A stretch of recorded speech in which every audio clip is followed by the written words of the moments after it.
தொடர்ந்து ராயபுரம் தொகுதியில் முன்னாள் அமைச்சர் ஜெயக்குமாரை ஆதரித்து அதிமுக பொதுச் செயலாளர் எடப்பாடி பழனிசாமி பரப்புரையில் ஈடுபட்டிருக்கிறார். நேரலை காட்சிகள். என்று அந்த பயத்துல தான் இப்படிப்பட்ட வார்த்தையெல்லாம் வருது. திருமதி கனிமொழி அவர்களே, உங்களுடைய வழக்கு நிலுவையில் இருக்குது, ஞாபகம் வைத்துட்டு பேசுங்க. 2G ஸ்பெக்ட்ரம் ஊழல் முடியல, இன்னைக்கு நீதிமன்றத்தில் நிலுவையில் இருக்குது. அவர்களை நம்பி பேசி மீண்டும் திகார் ஜெயிலுக்கு போகாதீங்க, அவ்வளவுதான் நான் சொல்லுவேன். தமிழ்நாட்டில் எடப்பாடிக்கு வேலை இல்லையா? வேற எங்க வேலை இருக்குது? வேலையாவது கூடமா? நீயாவது கொடு. பேசுறதுக்குன்னு ஒரு வாய் இருக்குது, நாக்கு இருக்குன்னு எதை வேணாலும் பேசலாமா? திருமதி கனிமொழி அவர்களே, ஏற்கனவே நான் 195 சட்டமன்ற தொகுதியில் நேரடியாக போய் மக்களை சந்தித்து எழுச்சி பயணத்தை மேற்கொண்டிருக்கிறேன். இப்போ சுமார் கிட்டத்தட்ட 18-20 மாவட்ட மக்களை நேரடியாக சென்று எங்களுடைய அனைத்து இந்திய அண்ணா திராவிட முன்னேற்ற கழக வேட்பாளர், கூட்டணி வேட்பாளரை ஆதரித்து பிரச்சாரம் செஞ்சுக்கிட்டு இருக்கிறோம். உங்களால முடியல, ஏத்துக்க முடியல. மக்களுடைய செல்வாக்கு இழந்துட்டாங்க, அதனால பதறாங்க.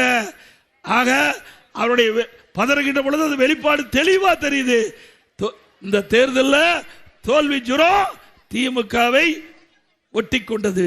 அதனாலதான் இப்படிப்பட்ட வார்த்தையெல்லாம் கக்கி கொண்டிருக்கின்றார். நிறைய இருக்குது இந்த அம்மா பேசுனது. இதே எதுக்கு பேசுவான? செல்லாத காசெல்லாம் பேசி என்ன பிரயோஜனம்? அந்த கட்சியிலேயே இந்த அம்மாவுக்கு வேலை இல்லை இருக்குதா? யாராவது வச்சுக்கிறாங்களா அந்த அம்மாவை?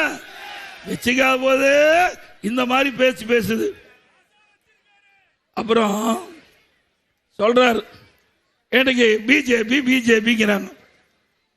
பிஜேபி நாங்க என்ன கூட்டணி வச்சா அடிமையா? விருப்பப்பட்டா கூட்டணி வைக்கிறோம், விருப்பம் கூட்டணி இல்லை. நாடாளுமன்றத்தில் கூட்டணி வச்சோமா? இல்ல. ஒவ்வொரு கட்சியும் தேர்தல் வருகின்ற பொழுது நிறுத்தப்படுகின்ற வேட்பாளர் வெற்றி பெற்று ஆட்சி அமைக்க வேண்டும் என்ற அடிப்படையில் தான் கூட்டணி அமைக்கிறோம். அதிமுக கட்சியில் யாரெல்லாம் கூட்டணியில் இருந்தாங்களோ அவரெல்லாம் இப்ப திமுக தலைமையில் போய் அங்க வைத்து கூட்டணியில் இடம்பெற்றிருக்காங்க. திமுக கூட்டணியில் யாரெல்லாம் அங்க வைத்து தேர்தலில் போட்டிட்டாங்களோ அவரெல்லாம் அதிமுக இருக்கிறாங்க. ஆக ஒவ்வொரு தேர்தலுக்கும் மாறி மாறி கூட்டணி வைப்பது தமிழ்நாட்டில் நடந்துகிட்டு இருக்கிற ஒரு விஷயம்.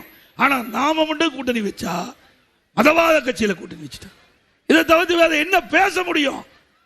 நீங்க பாருங்க, இந்த படம் பாருங்க.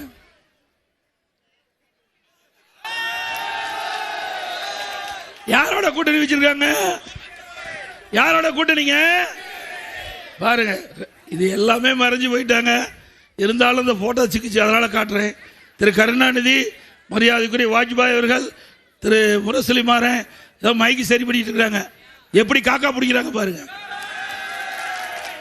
இப்படி எல்லாம் காக்கா பிடிச்சி நீங்க ஆட்சி செய்த திமுக எங்களை பத்தி விமர்சனம் செய்யலாமா? சொல்லுங்க பார்க்கலாம். திரு ஸ்டாலின் அவர்களே, 1999ஆம் ஆண்டு நாடாளுமன்ற தேர்தல் திமுக பாரதிய ஜனதா கூட்டணி வச்சாங்களா இல்லையா? அந்த கூட்டணியில் வெற்றி பெற்று மத்தியில் ஆட்சி அதிகாரத்தில் முரசொலி மாறன் அவர்கள் இருந்தாரா இல்லையா? மீண்டும் 2001 சட்டமன்ற பொது தேர்தல் திராவிட முன்னேற்ற கழகம் பாரதிய ஜனதா கூட்டணி வச்சாங்களா? அப்பெல்லாம் மதவாத கட்சி தெரியாது. திரு ஸ்டாலின் அவர்களே, உங்களுடைய அரசியல் நாடகம் தமிழகத்தில் எடுபடாது. மக்கள் விழிப்போடு இருக்கிறாங்க. நீங்க எத்தனை பொய்களை மாற்றி மாற்றி பேசினாலும் உண்மையாகாது. சிந்திச்சு பாருங்க. இன்றைக்கு பாரதிய ஜனதா கட்சியுடைய கொள்கை 99லயும் அப்படித்தான் இருந்தது, இப்பவும் அப்படித்தான் இருக்குது. தலைவர் வேணா மாறி இருப்பாங்க, அதனுடைய பிரதமர் மாறி இருப்பாங்க அந்த கட்சியில, ஆனா கொள்கை அப்படியே தான் இருக்குது. உண்மைதானே? ஆக நாம் கூட்டணி வச்சா வேண்டுமென்றே திட்டமிட்டு மதவாத கட்சி என்று பிரச்சாரம் செய்து அவதூறு பிரச்சாரம் செய்து சிறுபான்மை மக்களை ஏமாற்றி வாக்களை பெறுவதற்காக ஸ்டாலின் நடத்துகிற நாடம். தயவு செய்து அல்கூது சிறுபான்மை மக்கள், இஸ்லாமிய மக்கள், கிறிஸ்துவ மக்கள் எண்ணி பார்க்க வேண்டும். அனைத்து இந்திய அண்ணா திராவிட முன்னேற்ற கழக ஆட்சி கிட்டத்தட்ட 31 ஆண்டு காலம் இந்த மண்ணிலே ஆண்ட கட்சி. இந்த காலகட்டத்தில் இஸ்லாமிய மக்கள் பாதிச்சாங்களா? கிறிஸ்துவ மக்கள் பாதிச்சாங்களா? சிறுபான்மை மக்கள் தமிழகத்தில் பாதிச்சாங்களா? கண்ணை இமைகாப்பதை போல காத்த அரசாங்கம் அதிமுக அரசாங்கம். திமுக உங்களுக்கு என்ன பாதுகாப்பு கொடுத்தாங்க? இன்னைக்கு திருநெல்வேலியில் ஒரு ஓய்வு பெற்ற உதவி காவல் ஆய்வாளர் அவர் ஒரு பிரச்சனை சம்பந்தமா வலைதளத்தில் ஒரு பேட்டி கொடுக்கிறார். முதலமைச்சருக்கு கொடுக்கிறார். எனக்கு உயிருக்கு ஆபத்து, எந்த நேரத்திலும் என்னை கொலை செய்து விடுகிறார்கள், எனக்கு பாதுகாப்பு வேண்டும் என்று வலைதளத்தில் பகிரங்கமா அரசாங்கத்துக்கு செய்தி சொல்றார். அதுக்கு முன்பு அங்க இருக்கின்ற காவல்துறை அதிகாரி இடத்துல புகார் கொடுக்கிறார். ஒரு முறை, இருமுறை இல்ல, 3 முறை சம்பந்தப்பட்ட காவல்துறை அதிகாரி இடத்துல திருநெல்வேலி மாநகரத்தில் கொடுக்கிறார். நடவடிக்கை எடுக்கல.